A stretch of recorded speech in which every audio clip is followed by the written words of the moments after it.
What is true love?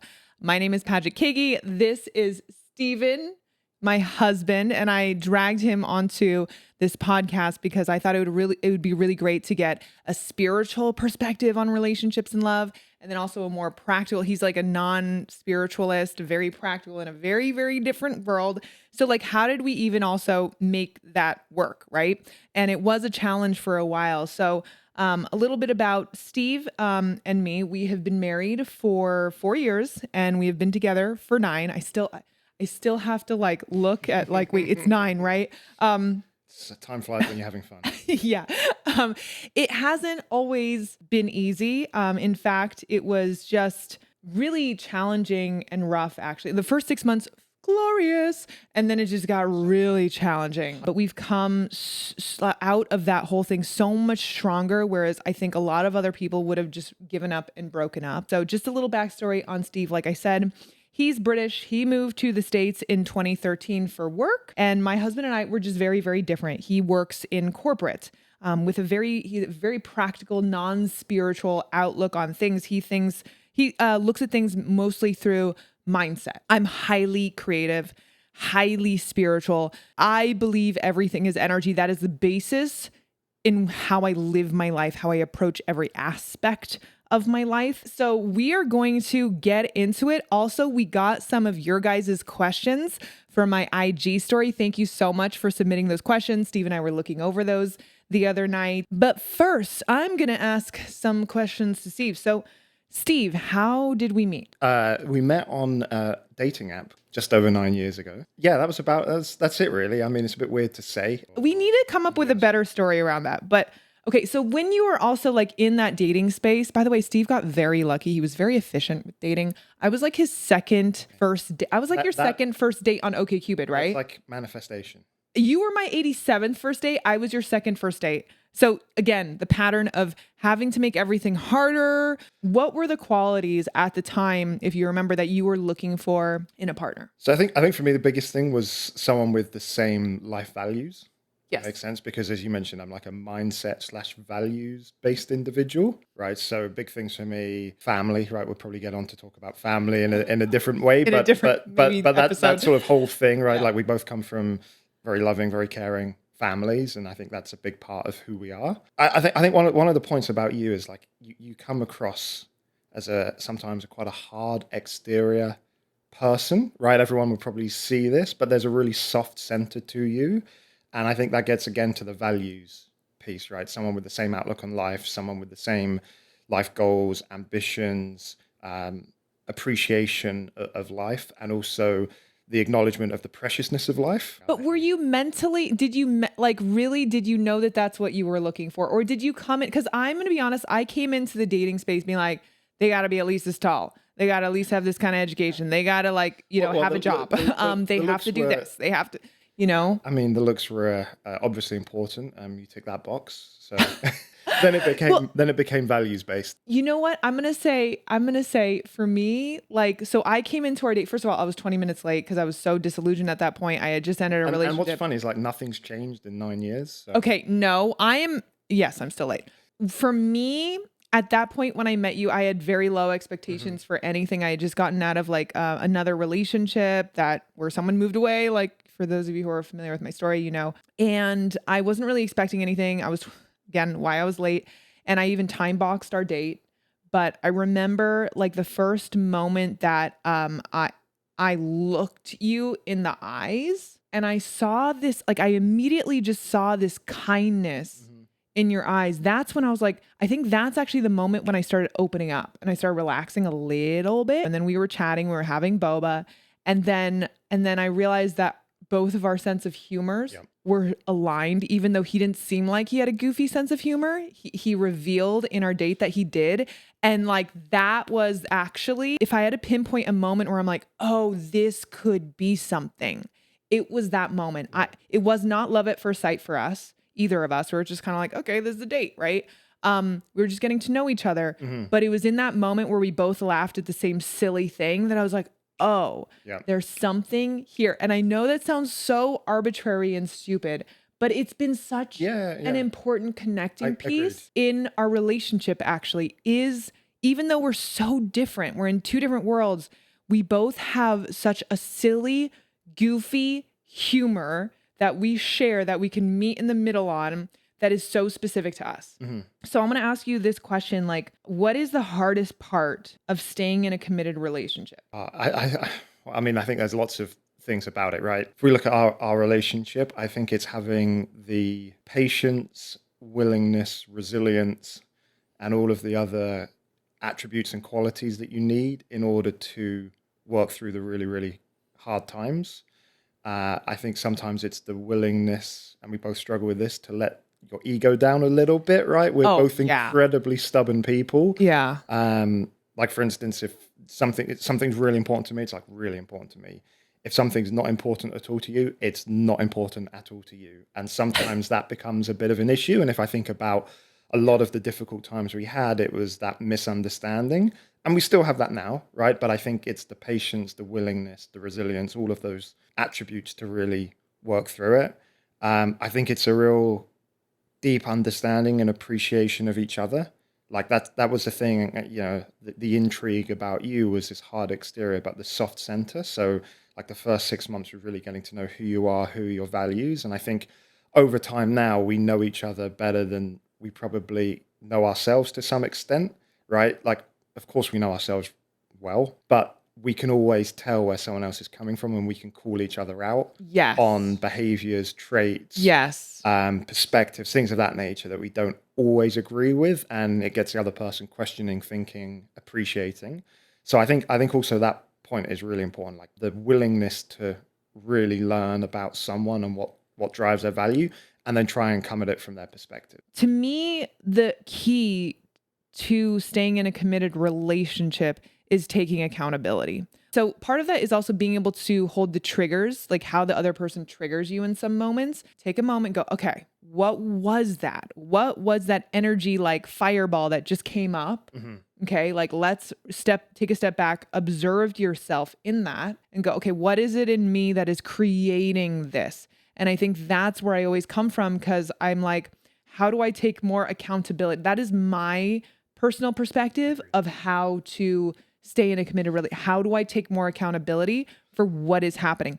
And that does include, by the way, guys, knowing when to stand your ground on something. That is something that I have had to learn as well. I used to feel too guilty for like wanting the things that I wanted. I used to feel guilty for it. I used to feel like, okay, you're not being understanding enough. And there were some times when I had to be, no, what you're wanting is not out of the picture. Right. And to just stand in it. So as opposed to shouldering the burden of you not getting triggered, allowing you to get triggered. Yeah, I think that's been probably the biggest evolution in our relationship in the last 12 months, is this like accountability piece. Do you want to move on to some of people's questions? Yeah, let's do it. Let's move on to your guys' questions. There's some really good questions. We're not going to go in any specific order. How do you navigate differences in your understanding of life itself? Start with an easy one.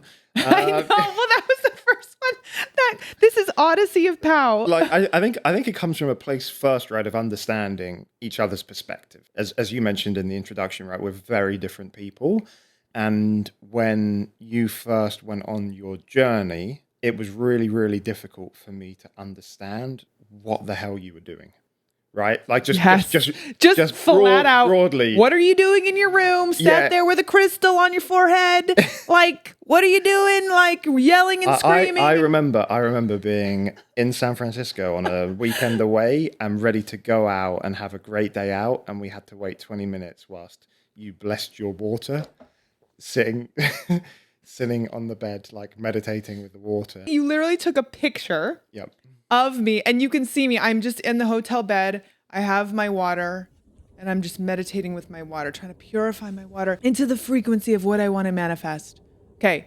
See, that was my experimental phase, and he will never let me live all that down. But it comes down to the point, right? Like, why were you doing that? Like, what was so important? How did you tolerate that, Steve? How did you tolerate that? So I think our relationship, you've got to go all the way back to the beginning, like where we are, where we've come from, right? What we've done with each other, meant for each other, try to pursue in our life, right? This is part of life, and I think this is the beauty of it, is like trying to find out and discover who you are. So even though in the actual moment I was like, what the hell is going on?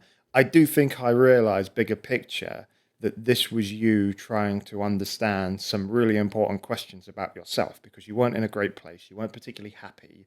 You were going through a really deep process, and you needed to do all of those things in order to move forward or understand things in a deeper level, right? That was going to be really important to you. And I do think that was one of the things where I will give myself some credit. Like, I think I gave and held some space for you in order to go and do that. Yeah, right. Yeah. And I had all of this patience and all of the other things that we've spoken about for you to go through that process, go through that journey. Yes, 100%. And so for me, even though it was like, what the hell is going on? I realized that there was a deeper meaning to it. Right. And I think as you've gone through that journey, you have more clarity in those aspects, and you have then been able to share and communicate those with me to help give me more perspective on these things. So even though we come from very different worlds and spheres, there is this mutual understanding now that has taken, I don't know, 4 or 5 years, I would say. Man, you could probably even say 9, right? To get to that place now where we really, hopefully, understand where each other is. You know, even just as you're talking, I want to give you more credit because I definitely want to give you more credit because I'm like, whoa, how did he put up with that? And I'm not saying if you guys meditate on your water and stuff, that's a bad thing, but like, you have to understand that he comes from the corporate world. He is so not into any of this stuff at all, like not even a tiny bit. Okay. And he was willing to tolerate me like praying on water, putting crystals out into the moon, like, you know, like spending inordinate amounts of time doing stuff that probably to him was like, this is like witchcraft. This is like creepy and weird and kind of silly. And it's like, what is happening? I feel like I'm babysitting a 5-year-old. And so I just want to give you a lot of credit for that. It's 1019, by the way, which is your number. It is. I want to give you a lot of credit for that. So I guess here's how you navigate the difference. Having a part, like being incredibly patient. Like Steve, to all of his credit, I'm realizing, is exceptionally patient. Which is ironic because in so many other things in my life, I have zero patience. Yeah, exactly. But is that just because you love me? Maybe that's what true love is. Did we already answer the question? No, I mean it's much deeper than that. But I think there's. But he was willing to get mutual understanding, right, and a mutual goal, a mutual goal. So you knew as I was praying on the water and as I was buying all these crystals that I couldn't afford and buying healing sessions that I couldn't afford, all this stuff, right? That I was just like going through a process to help us get to a better place. Mm-hmm. But I also think like a lot of your personal unhappiness or struggles and our relationship struggles were both born out of very similar traits, which was this like, who are we, trying to discover ourselves, right? And so I do think there was also, talk about having the patience, right? There was an acknowledgement that if you went through this journey to address some of these deep questions that you had about yourself, you would become more confident in who you were, what you were doing, your purpose.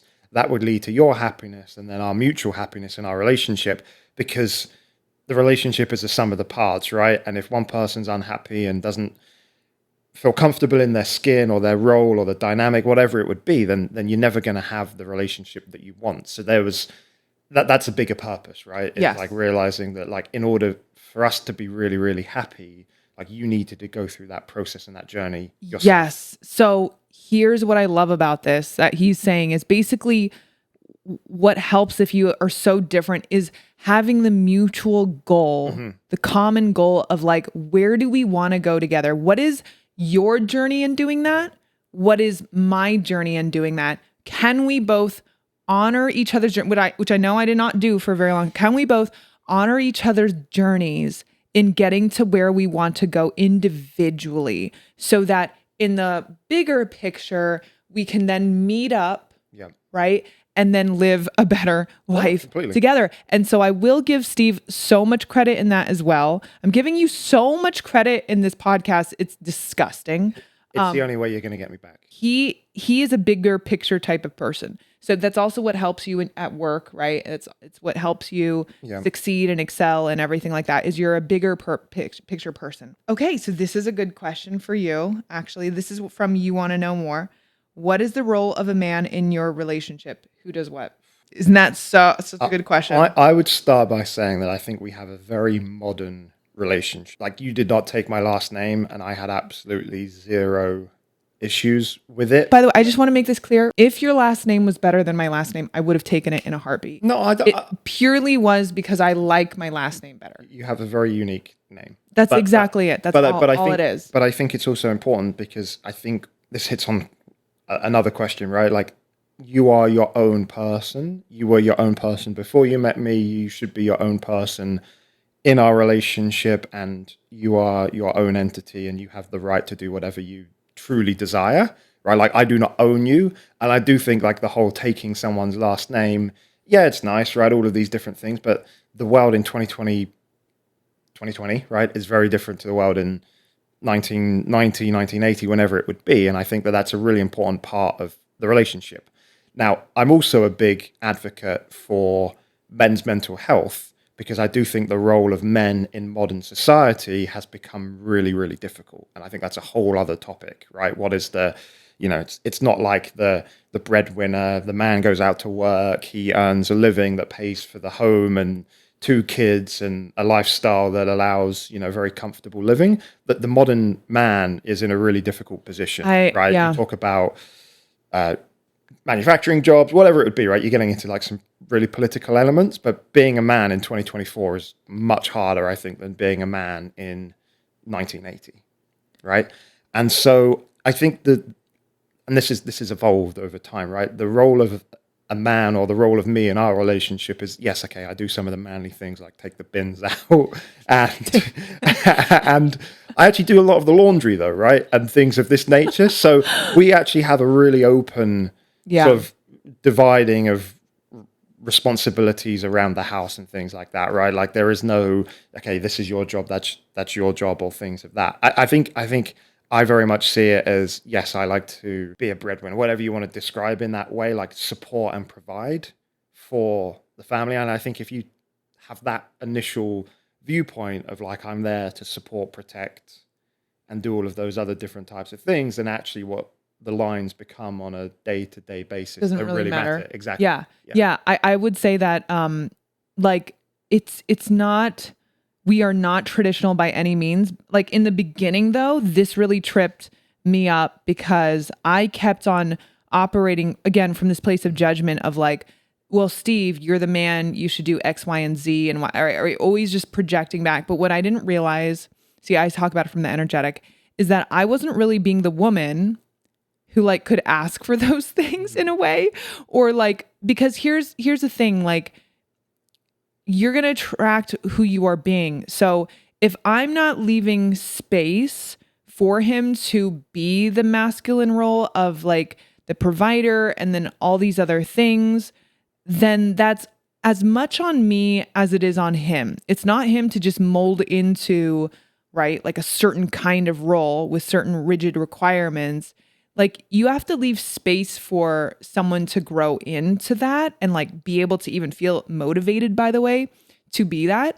And I definitely was not doing that for the longest time, but I just kept pointing a finger at him, being like, well, why aren't you a man in this way? Why aren't you doing that? Why aren't you stepping up even more? Step up even 100 times more, right? And then and I wasn't really seeing where I wasn't allowing for that to happen. Like, I wasn't allowing energetically, right, for that to happen, for him to feel motivated in that, because, like, there are certain relationships you see that are very traditional, where the woman just takes care of the household stuff, the man does, and it's very natural. But you'll notice that in those relationships, the woman actually leaves space for the man to be that role, right? And the woman allows the man to be that person. It's not just, hey, that man is doing that, why aren't you doing it? Well, are you allowing the dynamic to be that dynamic? And what dynamic do you want? Because I think me and Steve, like, I don't see us being that traditional in a sense, where, like, he was the provider because I wasn't making any money. making any money. I was poor. But right, for a long time, and he was like happy and willing to do that, which is funny because I still don't think I was really being the compliment to that. Yeah. In a way, I just was like expecting you to do it, but I wasn't being the compliment to that. Yeah. Like I wasn't being the woman who was like, oh, the woman that you wanted to necessarily provide for in that way. Yeah. Do you know what I'm saying? At an energetic level, I just expected it from you. And I think that's actually what made some things kind of hard. Yeah. I agree. I think that was sort of like the post 6 month to a couple of years, like figuring out our relationship and the dynamic and everything that came along with it. I think that was probably one of the core challenges that we had. Yeah. Yeah. Can I ask you a question? Yes. Okay. Because I really like this question. How do we maintain our individuality and deal with different likes and dislikes in our relationship? So I think it's just about giving each other space to do it. Like he loves sport. I'm negatively interested in sports, like negative don't care. And so it was hard in the beginning in a way where I'm like, this doesn't matter. Now I'm like, okay, that's something he's passionate about. I just give him space to do it. He's like, oh, this game is super important. I need to watch it. And like, I'm going to invite, people over and stuff like that. I'm like, okay, go do it. Right. I can figure out how to do my own thing, and the same thing the other way around where like, if I want to go to a retreat or I want to hang out with a friend and do some meditation, or I want to do something like this, or I want to spend my time or whatever it is. He just allows me to do it. Right. There's no sort of like judgment around it. It's just like, that is your life. That is your identity. That's important to you.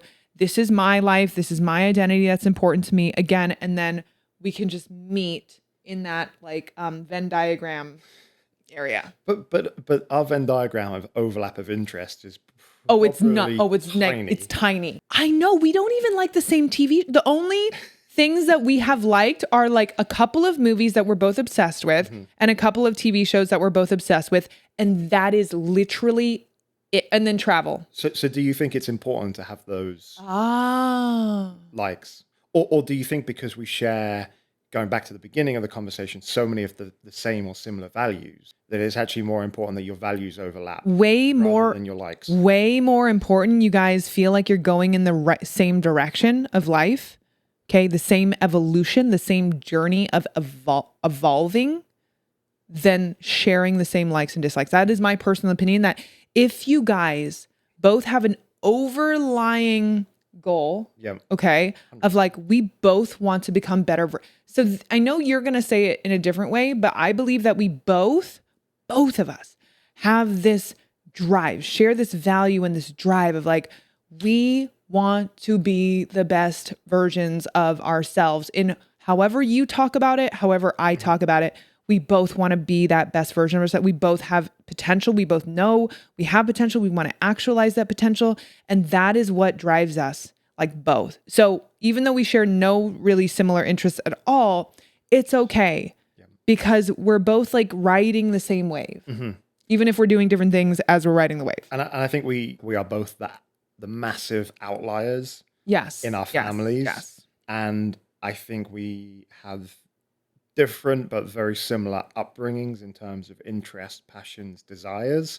But that drive, right, that desire, that hunger, that is one of the things that I really appreciated about you very early on, is that you had a goal, you had a vision, right? Even though I wasn't achieving any of it. But that's changed and that's morphed. But you always wanted the best, right? You epitomize in so many ways like the never settle mindset, which is great because I think if you start settling in life, right, like you see it in so many different aspects, right? Like but I think it was a distortion as well, right? So and I was acting from a distortion for too long where I was like, never good enough, never good enough, never good enough, which actually just didn't help me actually succeed, obviously, for a while. But then it's different when the goal post changed from me going like, okay, I want this, I want that, and I want that, to no, I want this because I want to become the best version of myself who knows that I can create that. Yeah. It's a nuanced difference of like, I want this thing versus I want to become the version of myself who can create the thing. Yes, I agreed. Like, I think that's a great caveat or additional explanation of that theme of never settle. Yeah. That makes sense. Yes. Very well said. Right. Okay, can I ask you a question? Yes, please do. Okay. Each time either of you upgrades, does the other person feel the energetic pull to grow? I would say so. Yes. How? How does it feel? It feels like you're constantly going through some form of process or realization. I know. Which is one of your great qualities, right? It's this whole life is a journey mindset and theory, mindset or approach and outlook that you have, right? Like the real understanding of energy. That's one of the things that I think over the last 2 or 3 years, I really appreciate the lesson that you've given me around the importance of energy, because everything is energy. Yes. Like, and when you break down things that go well and things that don't go well, it's all because of the underlying energy that's either there or not there. So when you're going through a lot of your many processes, yeah, it does put a spotlight or a focus on areas in my world where I should be doing more and how I can support you better and be a better version of myself. Here's a good question. What are your deepest fears about the relationship and how is it addressed? I think for me, it's probably drifting apart, if that makes sense. Like, I don't have any fears about loyalty or any of those different aspects, but it's more around like, are we aligned on the same path?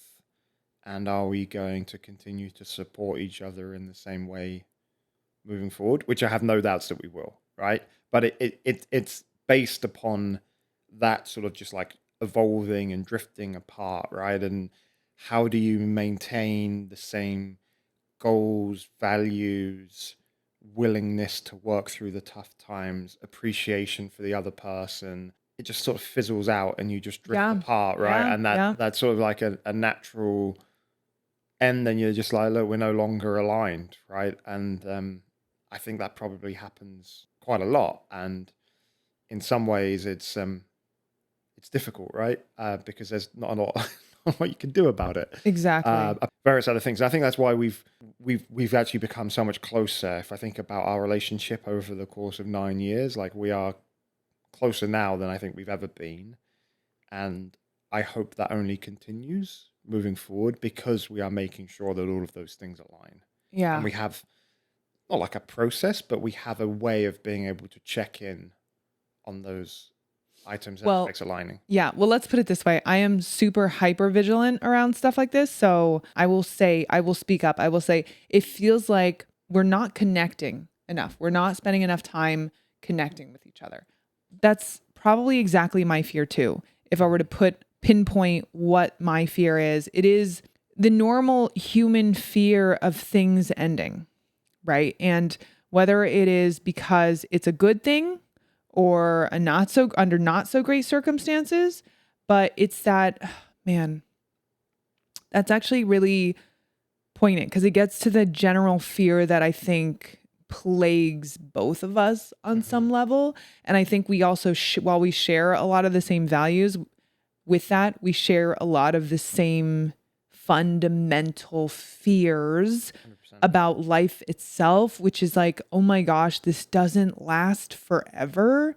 And I think both of us love life at such a deep level so much that whenever we're reminded of like, about to cry, whenever we're reminded about its impermanence. Yeah. Yeah. And the way that time just keeps going and you can't do anything to stop it. Whenever we're both reminded of life's impermanence, so let's say that would be like both growing out of a relationship, for instance, that is sad. Yeah. And that is what is heartbreaking. It's that aspect of like nothing lasts forever and things move on and things evolve. So yeah, I think that's my greatest fear too. And honestly, so Grace asked this, you just allow yourself to feel it.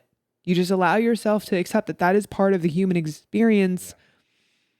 And that's it. I mean, I've thought long and hard about that and what you can do about it. And the answer is absolutely bloody nothing. And I think as soon as you begin to sort of settle into that a little bit more and just accept it, right? Like there is literally nothing anyone can do. Like there will be, not to be too whatever about it, but there will be people in 100 years' time, hopefully having exactly the same conversation and exactly the same emotion, and 200 and 300, and hopefully for a very long time, provided humanity is still around, right? But that is the beauty of life, and also the fragility of life at the same time, isn't it? I think, Steve, that's why we're together. I agree. I think it's because in very different ways, you're not a spiritual person. I'm a highly spiritual person. We both feel the preciousness of life and how impermanent it is. Mm-hmm. And we both feel it a little too much. And we both love life so much. Underneath everything, all of our differences, all of our different habits, all of our different likes, it's like we both, even if we don't talk about it, like, how much do you love life? I love it a lot. We both have such a deep love and passion for the experience of life itself. Agreed. The good, the bad, everything. Everything in between. Yeah. So what is the true meaning of love? I think it's just the complete and utter appreciation of a person and devotion to help them be the best version of themselves. Like it's complicated, right? No, there is no dictionary definition of like love, and all love is different. But I think for us, it's like going back to a lot of the themes of our relationship and the journey that we've been on is about the support, the holding the space, the wanting the best, being there, and truly wanting to see that person come out and thrive. Mm-hmm. And then being able to experience all of the wonders of life together. If I think about our relationship now and where we're going, it's that aspect, right? Like I will do anything to help and support you and make sure that you are happy and comfortable and whatever else you need. Well, thank you. I love that answer. So I'm going to all of a sudden make this very non-romantic, and I'm going to tell you what nothing changes. The true meaning of love is. Well, when we did that thing, you said that I was more romantic. I actually think you're more romantic in some ways, because from an energetic perspective, what is love? It is, to me, it is seeing yourself being reflected back to you in another person. And so while you support their growth and their evolution, and you're supporting your own evolution, your own growth, you're like seeing that feedback loop. You're actually experiencing this feedback loop together. So you're both like continuing to evolve together, and you create almost like this vortex together of evolution. And it becomes really beautiful because you're just basically, when you're looking at the other person, you're really just experiencing yourself, actually. So even though we're very different human beings with different likes, I actually said this a while ago where I'm like, I will know I have reached to like some insane level when I look at Steve and I just see myself. Because in a beginning of a relationship, two totally different, opposite, we don't really understand each other at so many levels. And then I think as we've grown together, we've started to like see the commonality in each other more and more. And then actually as we go higher together, I think we are going to get to a point where, and also we have that telepathic thing going on for sure, but we're going to get to a point where I'm just literally going to look at you and be like, oh my God, you're me. Not in a weird, but you know what I'm like, hard for me to describe that experience, right? Yeah. But like, I'll have so much unlimited compassion for you and love for you because I see myself in you. To me, that is the experience of deep, true, spiritual love, if you want to call it that, is like, I feel so much unlimited, unconditional love for you because you're me. Like, I see myself in you. And I have now reached a point where I have been able to give that unconditional love to myself. which is this whole goal. Meanwhile, Kika's just like, I'm over this. You guys are cheesy. I'm over this moment. I was going to say that it's interesting because I agree. I'm seeing myself more in you, and I'm sure you vice versa. I was going to say it's like how much of an impact you're having on me, but yeah, it's all good. Right. But next how much of an impact you're having on me? Because like I'm such a stubborn and I've been such an egotistical person for so long. I'm like, no, Steve, you don't get it, Steve. Oh, Steve, you're not evolved enough, Steve. You don't understand. You just can't understand this. And more, if I go to that space, I'm like, no, he is just reflecting something in me. And more, you're teaching me so many things, right? About myself. How did he feel when you thought he wasn't evolving like you? Oh, that's such a good question. How did you feel when I kept saying, you're not going to get there, you're not evolving like me, all of this stuff, the spiritual ego stuff, all of it? I think I've got two different answers for this, right? So I think you can put this like, we were talking a little bit about this yesterday. I think you can put too much emphasis on this whole, like, I'm upgrading, I'm evolving, right? Like it's somewhat, people may disagree with this. I think it's a little bit self-fulfilling because it implies that you are moving in a positive direction, whereas other people aren't, right? And I think, so there was an aspect of me which was like, this is a little bit accusatory, if that makes sense. Like you are saying that you're becoming such a great person and I'm just staying down here, which I don't think was the case, because I think everyone, I would more put it in like just changing or growing, right? And maybe growing again implies upward trajectory, but people come from different backgrounds, different thought processes, they have different starting points. I think I had a completely, if you go back to the beginning of your journey, right, when you were really asking these deep questions, I think I came from a very different starting point.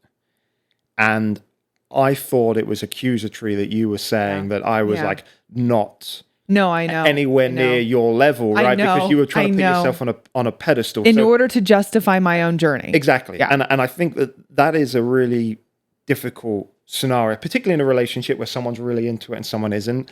I don't think you can use that or point fingers or say, oh, you're not in this space, because I've seen through the journey that we've been on together, I've seen lots of people in this space who I look at and I'm like, from my perspective, you are one of the least evolved human beings I've ever seen. And how you can think you're better or higher than somebody else just because you do the work is just beyond me, because your outlook and your perspective on life is just so wrong. Right? So I think that's a really important aspect, particularly for someone like me, and maybe I'm just giving perspective to everyone about someone who's not in this space. So that was one aspect, right?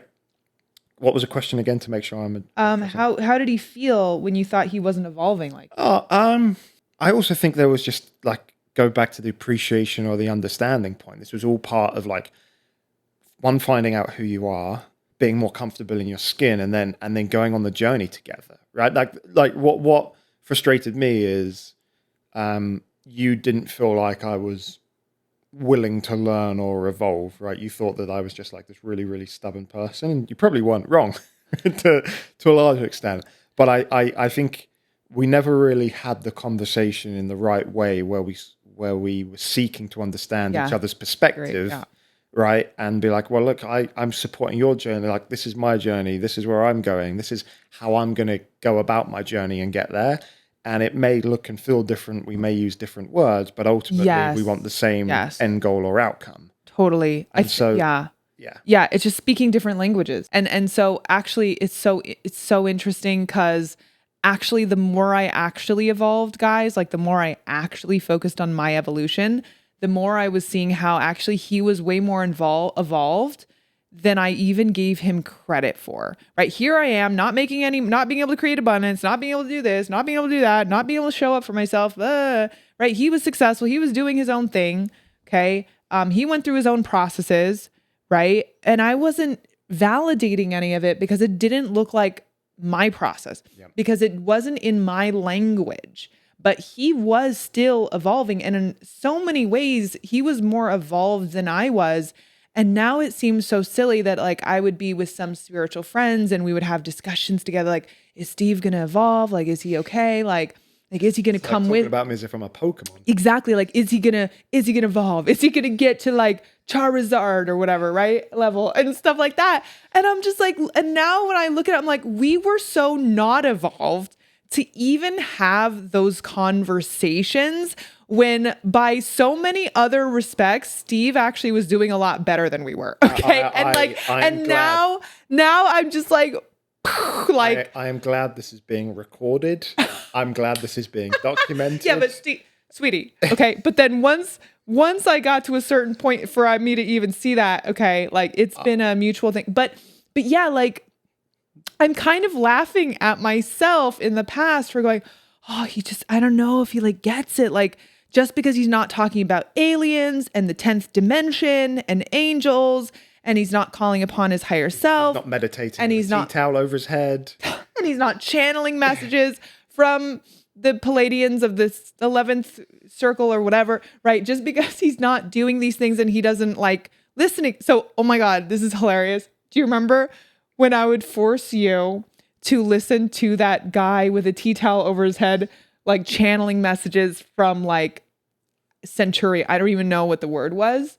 And Steve was just, I can't even believe you actually tolerated that. We would literally have like time limits. Like we have to listen to it now. Like this is an important message. The world is ending. You have to know this. This is the 10 things you need to know because the world's ending. I'm trying to blank this out from my memory. But the problem is I can never forget it. I know. But it also speaks to like patience, right? Like that's what I'm saying. You have ridiculous amounts of patience. And I knew this was all part of your journey and your evolution. Even when I was accusing you of not being evolved because you wouldn't listen to alien channelings. Exactly. Like when you try and I think this goes to so many aspects in life, right? Like if you're trying to teach someone or try and get your point of view across, like if I were to sit there or whatever and say to you like, look, this is silly, right? Why are you doing this? It's stupid.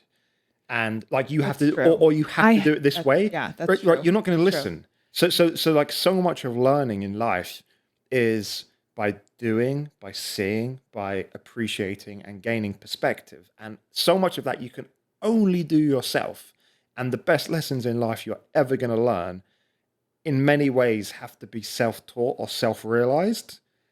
And you will only then say, oh, you were right. Yeah. Or I didn't appreciate the perspective or the lesson you were trying to teach me until much later down the road where you can come at it with your complete neutrality in terms of just being like, yeah, now I see it for what it was. Yeah. Yeah. And by the way, it was in this moment that I'm realizing you'd be a very good father. I mean, I already knew that, but you would. And because of the patience. But here's what I'm going to say. If you guys are in this space where you're like obsessed with spirituality and it's your obsession and you love listening to channelings from angels and aliens and all of these things, because I was so obsessed with it, guys. I don't think you really understand.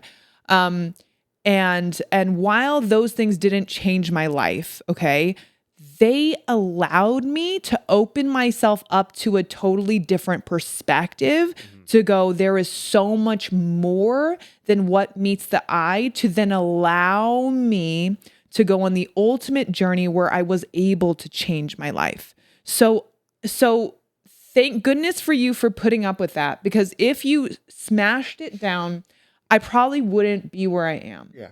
And I think that's really important. But that's the importance of learning, right? Is that you have to be willing to listen, accept, ponder, realize, right? Like all of those things are critical. But I was like any projecting it on you, which is process. I'm like shocked that you tolerated.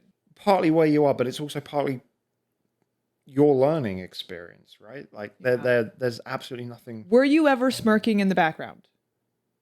Yeah, I mean, were you ever like, what is going on? I mean, there were many a time like where I was like, what is happening right now? And now I can look back and laugh at it, right? But in the moment, were you concerned? Did you have concern? No, that I was going to go off to the loony bin, sort of a thing. There is always a concern.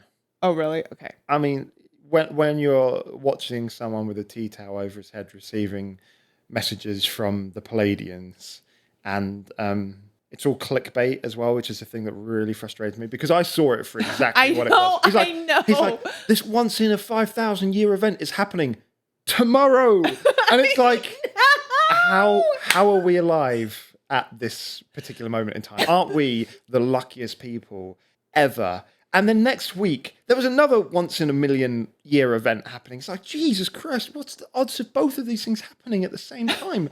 And the most disturbing thing was like the people in the comment section, like who were clinging on to it so much. But that's another journey. That's a whole other journey. But like I said, like I wasn't commenting, but I was definitely like, here's what it did for me. It gave me hope.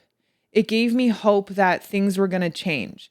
And I think, to be quite honest, before I was ready to actually create change in my life, that's what I needed. I just needed hope that something was going to change. Okay. So that's why I actually honor every single part of the journey.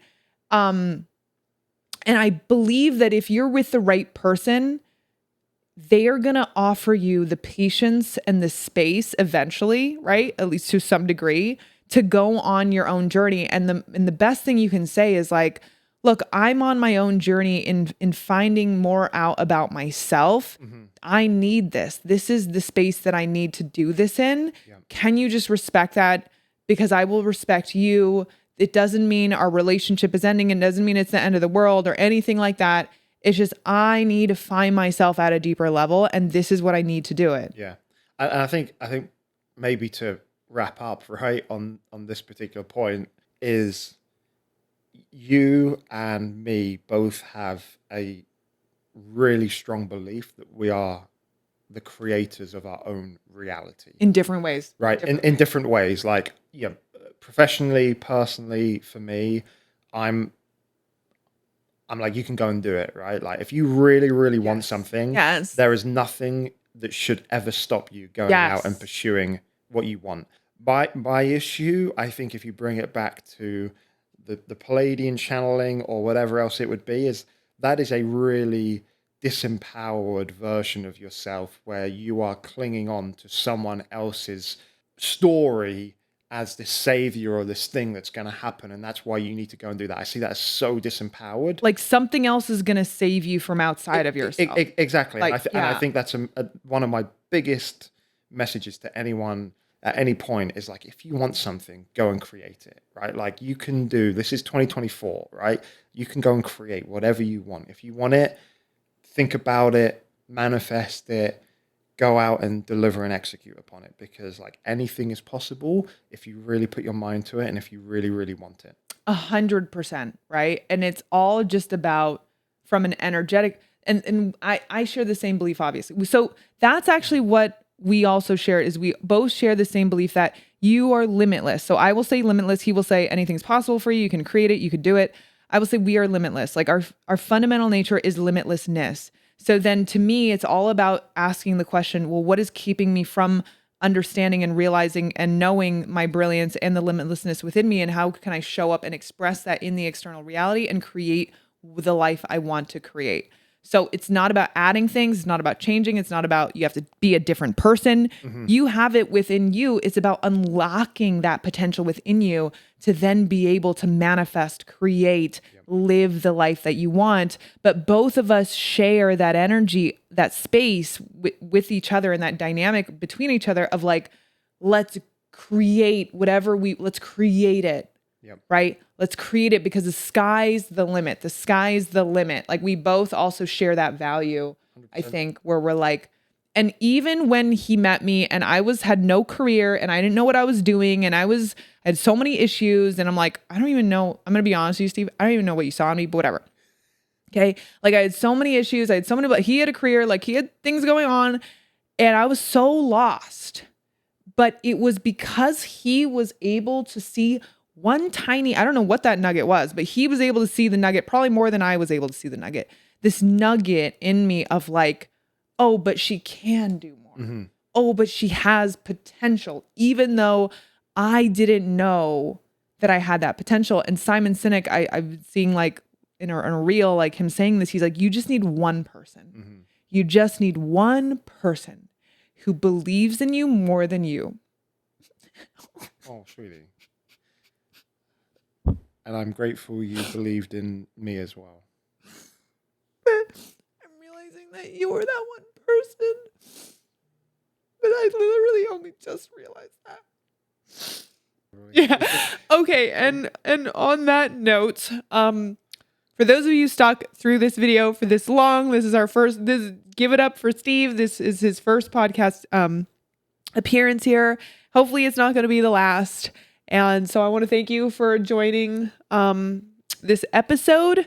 I hope that this was a learning experience for you too. I hope you were able to self-reflect as we were talking about the dynamics in our relationship and how we were able to make it through and what's important and what's not important and all of that. And until next time, guys, I will see you all later.